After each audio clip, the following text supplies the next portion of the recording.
पत्रकार मित्रांनो एक सांगतो, अनेक पुरावे आम्ही त्याच्या संदर्भामध्ये दिलेले आहेत की कसा तिथं कोटी खर्च केला। आज बेवारस कुत्री तर सगळीकडे फिरता येतच। 27 मधलं एक देखील काम केलेलं नाही, एक पण नाही असा तो जाहीरनामा आहे। कुत्र्याच्या नसबंदीचं सांगितलेलं आहे, कारण जे काही तुम्हाला मी पत्रकार मित्रांनो एक सांगतो, अनेक पुरावे आम्ही त्याच्या संदर्भामध्ये दिलेले आहेत की कसा तिथं कोटी खर्च केला। आज बेवारस कुत्री तर सगळीकडे फिरता येतच। 12 कोटीचं सॉफ्टवेअर मधल्या काळामध्ये घेतलं गेलं, त्या 12 कोटीचं सॉफ्टवेअरची 120 कोटीला कोणी खरेदी केलं हेही आपण बघा। त्याच्यामध्ये विधिमंडळामध्ये आमदारांनी विधान परिषदेमध्ये जो प्रश्न विचारला त्याच्यामध्ये चौकशीचे आदेश देण्यात आलेले, मग ते चुकीचे होते का? नाही। त्याच्यामध्ये हवा प्रदूषण दूर करण्याकरता 30 कोटी रुपये खर्च दाखवला गेला। शहर तर आज सर्वाधिक प्रदूषित शहर आहे। केंद्र प्रदूषण मंडळाच्या नोटीस मग कशी आली? 30 कोटी कुठे गेले? त्याच्यामध्ये एकाही झाडाची गणना न करता 7 कोटी रुपये झाडाची गणना केल्याचं दाखवलं।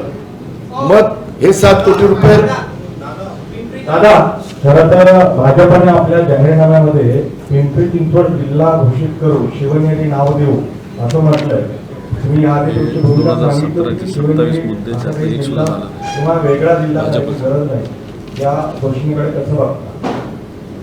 हे का, ज्याच्यातनं आपल्या राज्यातल्या कुठल्याही भागाचा फायदा होत असेल, लोकांना त्याच्यातनं काही अधिकच मिळत असेल, सुविधा मिळत असेल, फायदा होत असेल, तर आमच्या कुणाचा विरोध असायचं काय कारण आहे? त्यामध्ये जिल्हा करणं का पुणे जिल्ह्यामध्ये अजून एक म्हणजे जिल्हा म्हणायचंय का या पिंपरी चिंचवडला शिवनेरी नाव द्यायचंय हे काही मला नीटपणे समजलेलं नाही। एकूणच महापालिकांच्या निवडणूक आहेत, तर मग हा मुद्दा महत्त्वाचा वाटतो का की दोन जिल्हे का ह्या संदर्भामध्ये जाहीरनामा आहे। मी मुंबईला गेल्यानंतर रेव्हेन्यूशी बोलून काय नक्की आहे, कारण आपल्या पुणे जिल्ह्याला 21 आमदारांचा जिल्हा, 3.5 खासदारांचा जिल्हा असल्यामुळे वेगळं आगळं महत्व आहे, हे तर बरोबरच गेले। आणि त्याच्यामुळं पिंपरी चिंचवड जिल्हा करायचा आणि शिवनेरी नाव द्यायचं। शिवनेरी नाव युगपुरुष छत्रपती शिवाजी महाराजांचा जन्मस्थळ असणारा तो किल्ला आहे। जर राज्याभिषेक रायगडला झालं आणि पुलाव्याचं रायगड केलं, आता पुण्याला न हात लावता तिथं कुणाच्या काही वेगळे प्रसंग घडू नयेत म्हणून इकडं पिंपरी चिंचवडला सरकलंय का काय हे पण कळायला मार्ग नाही।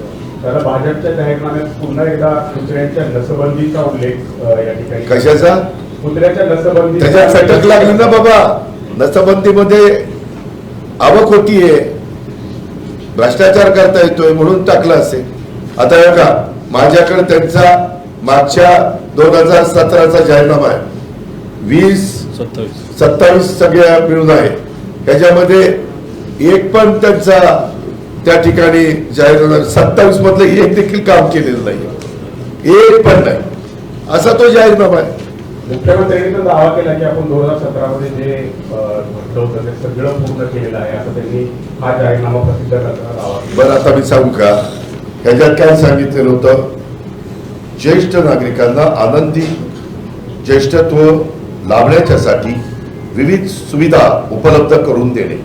कुठल्या ज्येष्ठ नागरिकाला विविध सुविधा उपलब्ध झाली सांगा? सांडपाण्याचा पुन्हा वापर आणि त्यातून वीज निर्मिती कुठं झाली? 9 वर्षात पुनर्वापर आणि वीज निर्मिती सांगा? त्याच्यामध्ये कुठं तरी सुसज्ज भाजी मंडई उभारणे, कुठं सुसज्ज भाजी मंडई उभारली? ह्याच्यातलं एकही नाही झालं। त्याच्यामध्ये सर्वांच्यासाठी उच्च आरोग्य सुविधा व 3 लाखापर्यंत आरोग्य विमा उतरवणार।